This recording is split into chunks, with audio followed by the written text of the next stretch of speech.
오늘도 X세대들 난리가 났네요. 빵빵곰님 그래요. 우린 어떤 의미를 입고 먹고 마시는가 눈치채셨어요? 좀 기가 막히게 91년도 신해철 씨 재즈 카페에 나왔던 그 이야기죠. 우리를 둘러싼 우리에게서 오지 않은 것들. 오늘 여러분은 어떤 의미를 입고 먹고 마실 예정입니까? 짜장면 500원이었던 거 모른 척하지 말라고 티가 많이 나나요? 수다쟁이 넓은 남소님 그래요. 인정할게요. 만화방에서 한 권에 50원씩 빌려서 봤습니다. 저기 남벌 이런 거 제가 너무 좋아해서 그런 거 다 빌려봤던 기억이 나네요. 남벌은 나중에 조금 크고 봤죠. 어렸을 땐 다른 책 보고요. 자, 그 사이에 손님 오셨는데요. 우리은행 관련해서 심란한 소식. 이거 주주들은 골치 아프다 싶으셨을 텐데 매일경제 김유신 기자에게 일단 물어보겠습니다. 안녕하세요. 안녕하세요. 우리은행 직원이 600억 원 넘는 돈을 횡령을 해서 심지어 동생하고 같이 이 돈 쓰고 동생은 이거 갖다가 해외에 골프장 사업도 했다는데 제일 궁금한 게 이렇게 큰 돈이 빠져나가는데 그 은행은 왜 몰랐습니까? 그러게 말입니다. 아직 경찰 수사가 지금 진행 중이어서 조금 더 이제 수사가 완료가 되면은 자세한 내용들이 나오게 될 텐데요. 그래도 조금씩 흘러나온 내용들 종합해 보면은 일단 이 직원이 한 3차례 정도 문서까지 조작을 하면서 이제 횡령 사실을 숨겼다고 해요. 그러다 보니까 은행 내부에서도 돈이 빠져나간지 몰랐었다 이렇게 일단은 주장을 하고 있고요. 그다음에 내부 통제가 많이 이제 부실했었다 아마 이런 지적들이 계속 나오고 있는데 이 부분은 이제 금융감독원이 우리은행을 현장 조사하면서 조금 더 밝혀질 것으로 보입니다. 그래요. 그나마 주주들에게 지금 다행스러운 건 우리은행 1분기에 장사를 잘해서 금융권에서 1분기 실적 제일 좋을 거다라고 하니까 지난주에는 주가가 떨어졌는데 이번 주 들어서는 방어가 좀 되더라고요. 그게 좀 위안이 되는 부분인데 은행이 내가 몰랐다. 2012년부터 10년 동안 600억 넘는 돈을 빼돌렸는데 몰랐다도 말이 안 되지만 여러분들 잘 공감하실 거예요. 알아야 되는 걸 모르는 것도 죄입니다. 은행 마찬가지죠? 맞습니다. 일단은 그래서 내부 통제 문제가 상당히 지금 도마에 오를 것 같은데요. 한 2가지 정도 그래서 한번 살펴볼 부분이 있을 것 같습니다. 네. 은행들이 이제 이런 사고를 방지하기 위해서 직원들에게 순환 근무제를 실시를 보통은 합니다. 그래서 한 곳에 너무 오래 일을 하다 보면은 이번 경우처럼 이제 돈을 빼돌리는 경우가 있을 수 있어서 다른 부서로 이제 계속 옮기도록 하고 있는데요. 이 직원 같은 경우에는 상당히 오랫동안 같은 부서에서 이제 근무를 하면서 돈을 빼돌릴 수 있는 어떤 틈새가 발생했다 이렇게 지적이 나오고 있고요. 그다음에 또 한 가지 이제 내부 통제를 위해서 은행들이 실시하는 제도 중에 하나가 명령 휴가제라는 게 있는데요. 일정 기간 동안 당신 휴가를 다녀오세요라고 은행에서 하면은 갑자기. 그럼 가 있는 동안에 이제 감사부서에서 이제 감사를 진행을 하거나 아니면 다른 직원이 그 업무를 대체하는 과정에서 혹시 돈이 빠져나간 게 있는지 사고가 발생한 게 있는지 자연스럽게 알 수 있는 제도인데 이 제도가 과연 제대로 실시가 됐었는지 여부도 한번 살펴볼 필요가 있을 것 같습니다. 그러면 이번에 횡령을 한 이 직원 600억 원이 넘는 그 큰 돈 갖다 뭐 했습니까?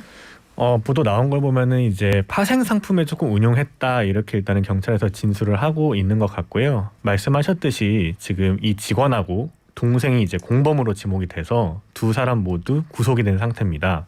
그래서 이 동생이 이제 해외 골프장 부지를 매입하는데 일부 자금을 사용했다 이런 보도도 지금 나오고 있습니다.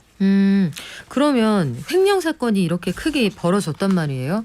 600억 원이 넘는 돈이 증발한 셈인데 이거 다시 회수할 수 있을지도 아직 알 수 없는 상황이고 은행 고객들 이거 내 예금 다 못 받는 거 아니야? 걱정되실 수 있거든요. 실제로 어때요? 사실 이 돈이 어떤 돈이었는지 조금 살펴봐야 될 필요가 있는데요. 한 2010년경에 우리은행이 대우일렉트로닉스라는 이제 회사를 매각하는 주관사로 이제 있었는데 이란의 한 가전 업체에서 이제 이 대우일렉트로닉스를 인수를 하겠다라고 하면서 계약금을 줬었습니다. 이 계약금을 맡아두고 있다가 이제 10년 동안에 이제 송금하지 못한 상태에서 이제 사고가 발생을 한 것이었고요. 그렇기 때문에 이 돈이 일반 고객과는 조금 다른 돈이었다는 점 때문에 소비자들께 직접적인 영향은 일단은 크지는 않을 것 같고요.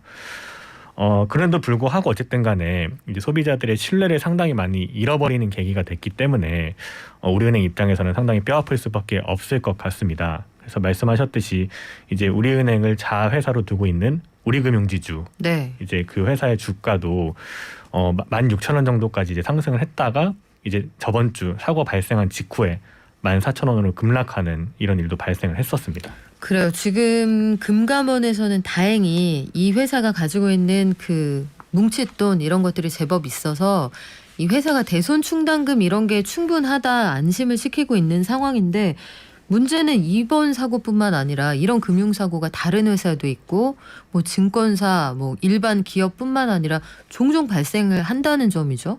맞습니다. 금융권에서 종종 발생을 하고 있는데요. 윤창현 국민의힘 의원실이 이제 금융감독원에 제출받은 자료에 따르면요. 작년 한 해 동안 이제 금융권에서 발생한 금전 사고가 40건에 이른다고 합니다. 액수로만 따져봐도 179억 원 가량에 이르는데요.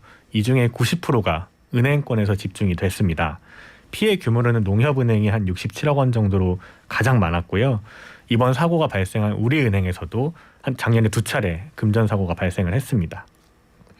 우리은행이 지금 아이고 뭐 우리은행 그 나라 돈도 아닌데 세금이 더 중요한 거 아닙니까? 그 민간 기업은 알아서 하게 하세요. 이런 의견도 있는데 우리은행은 사실 민영화된 지가 얼마 안 됐습니다. 그리고 여기에서 은행들 살릴 때 나라 돈이 제법 많이 들어갔거든요.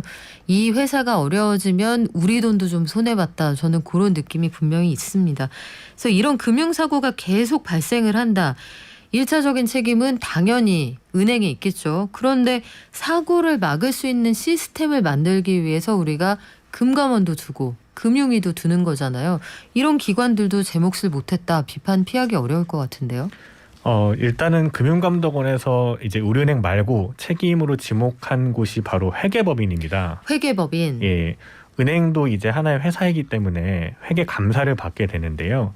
정은보 금융감독원장이 지난주에 기자들과 만나서 이제 회계 감사를 받을 때 시제를 꼭 확인하도록 되어 있다 이렇게 얘기를 했습니다. 시제라는 게 장사하기 전에 가지고 있는 그 미천이죠. 기본적인. 맞습니다. 네. 그래서 이제 뭐 제조업체들도 이제 감사를 받을 때 재고가 제대로 있는지 없는지, 그러니까 물건이 제대로 이제 창고에 있는지 없는지를 회계법인들이 검사를 하는 것처럼 은행들을 감사를 할 때도 돈이 계좌에 제대로 들어 있는지 없는지를 확인을 해야 된다. 그런데 이거를 왜 확인을 안 했는지 의문이 든다라고 이제 얘기를 했고요. 바로 이어서 이제 금융감독원에서 이 감사를 담당했던 회계법인의 현장 조사를 실시를 하면서 책임이 있는지 여부를 지금 확인하고 있습니다. 회계법인이 그 돈 받고 장부를 들여다보는 역할을 하는 거잖아요. 근데 맞습니다. 이거를 못 잡아냈다. 10년 동안 가능했다. 다들 여기 책임을 한 발 뺄 수 없는 상황 같은데 그래서 얼마나 회수할 수 있느냐 이게 중요할 거 아니에요. 얼마나 돌려받을 수 있을까요? 사실 이것도 수사를 통해 조금 더 살펴봐야 될 것 같은데요. 만약에 파생 상품에 지금 보도가 나온 대로 뭐 투자를 해갖고 손실이 많이 발생을 했다면 이 부분은 은행이 손실 처리를 해야 될 것 같고요. 또 은닉한 자금이 있다면 수사를 통해서 빨리 밝혀내야 될 것 같습니다. 그런데 많이들 아시다시피 얼마 전에 오스템 임플란트라는 회사에서도 2천억 원 가까운 돈이 이제 횡령 사건이 그러니까요. 발생했었잖아요. 네. 다행히도 그때 이 횡령한 사람이 금괴로 이 돈을 바꿔서 이제 가족들의 집에 이제 숨겨놨던 것을 경찰이 발견을 해서 상당수 이제 회수가 가능했었는데요. 이번에도 그래서 경찰 수사를 통해서 얼마나 많은 돈을 빨리 찾아내느냐 그것이 관건일 것 같습니다. 그러면 앞으로 이런 횡령 사고를 막기 위해서 은행들이 그동안 시스템도 개선을 하고 안에서 여러 가지 법률적인 장치도 한다고 했는데 잘 안 됐잖아요. 앞으로는 어떻게 해야 됩니까? 사실 이번에 또 얘기가 많이 나오고 있는 것이요. 은행들에서 이제 디지털화가 상당히 가속화되고 있다 보니까 직원들을 상당히 많이 이제 감축을 했었습니다.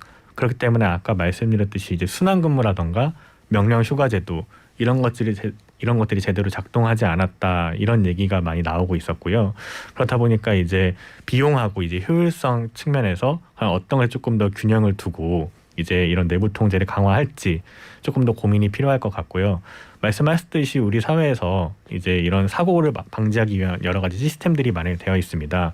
회계법인도 그 중에 네. 한 주체가 될 수 있고 금융당국도 마찬가지일 텐데요. 어떤 검사라던가 아니면 감사 시스템을 조금 더 이런 사고를 예방할 수 있는 쪽으로 개선하는 것이 필요해 보입니다. 미리미리 그 시스템을 점검하는 데 들어가는 비용이 나중에 막는 데 들어가는 비용보다 훨씬 남는 장사입니다. 투입 대비 산출 그렇게 생각을 했으면 좋겠고요. 지금까지 매일경제신문의 김유신 기자와 함께했습니다. 고맙습니다. 감사합니다.